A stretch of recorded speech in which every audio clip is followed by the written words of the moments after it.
We are hearing more about the story that started all stories for the Blanchard family. Remember them?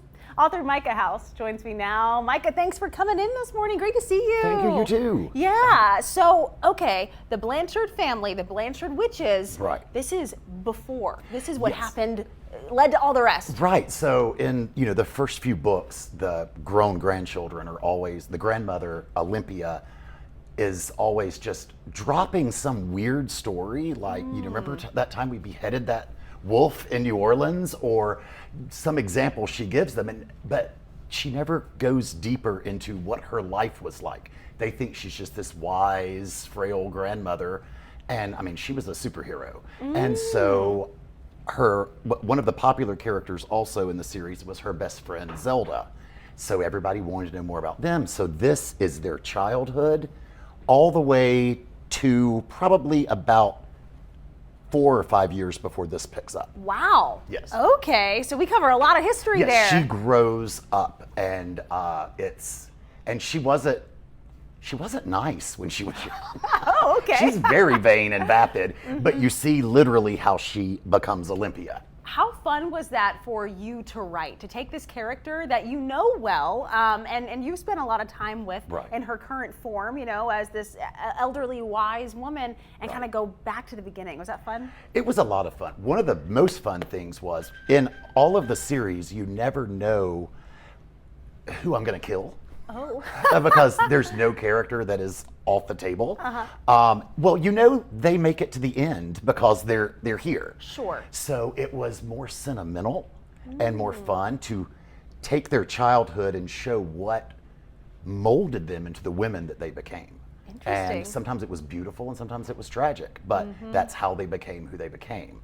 But they all make it to the end. You can know that much. You can the know other that. characters. No, not all characters do, but they do. Yeah, so. right. You can have some solace in that. The other characters, who knows about that? Yeah. But you were saying, so the seventh book is It's done. It's finished. I actually met with my editor yesterday. She has a few little revisions, but it's been finished for a while. So I'm off writing other things now, and I've got to jump back into Blanchard world to do these revisions. But it'll come out next year. Okay, good to know. And then that's it. We're done with the Blanchard family.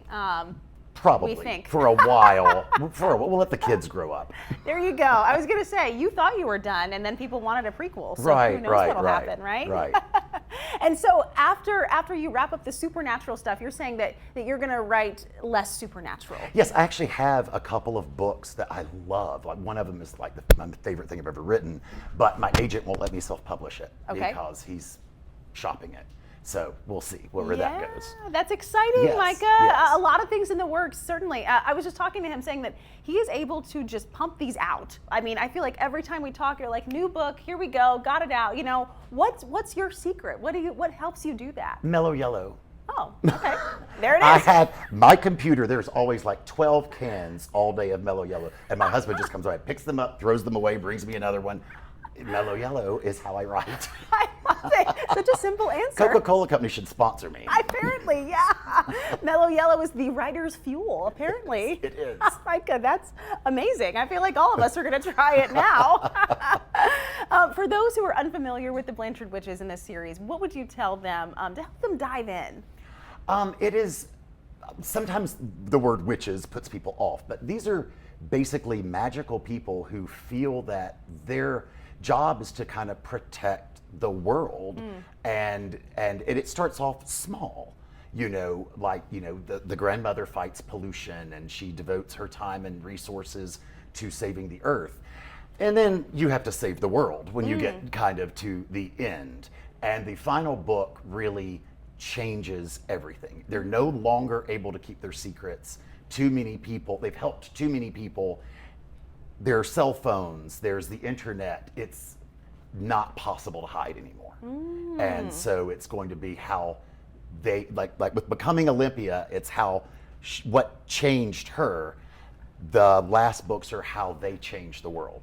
Ooh, I like that. Yeah, a little tease for us. And it's fun too because their family is based in Alabama. They're based here in Alabama, yes. And they go several places. This book, Becoming Olympia, goes to Eufaula. The Jemison Mansion in Tuscaloosa is in it. I got to do a lot of Alabama history, and I want to do historical places that used to be really marvelous, but you and I just drive by and think, what was it like back then? But they get to use it in the past. So much fun. So you had fun researching that and putting little bits and pieces of Central Alabama in there. I did, and I had to do a lot of the civil rights because that's the time she grew up in. And so I had to get all of my research correct. Amazing. Well, we're excited to dive into that one too. Micah, it was great to see you. Thank you so much for stopping by. Thanks. We'll see you in a few months when the 7th book's When out. the next one's out, yeah. and then we'll just keep on going. We love it. Thank you. I appreciate it. Of course. Great to see you this morning. Yes, my pleasure.